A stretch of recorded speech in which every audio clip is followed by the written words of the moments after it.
Let's talk about a girl who spent 44 days in hell. Her name is Jonku Furuta, and she was 16 years old at the time. She was very popular at school because of her beauty, but not only that, she was extremely book smart. She was a straight A student. One day while at school, a boy who was affiliated with a very dangerous gang asked her out, and she rejected him. He took the rejection to heart, and he set up a plan to kidnap her with his friends. The kidnapping was successful, and they took Jonku back to one of the houses that the boy's parents owned. 2 days after her missing, her family put in a missing persons report. Everybody in Japan was looking for her. So the boys made her call her parents and tell them that she was safe and that she was just with a friend.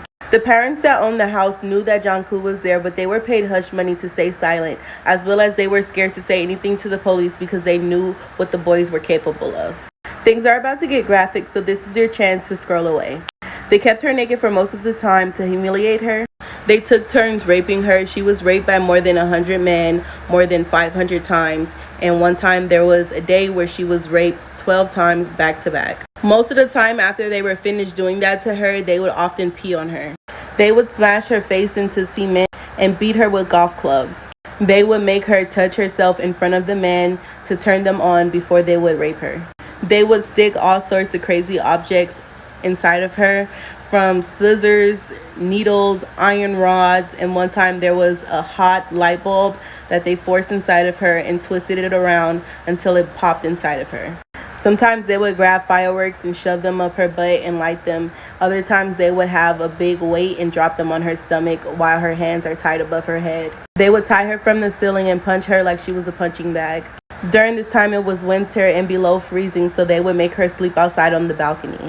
They would burn her eyelids with hot wax, and they even crushed her hands so much that she couldn't hold anything. It would take her about an hour to crawl downstairs just to use the restroom.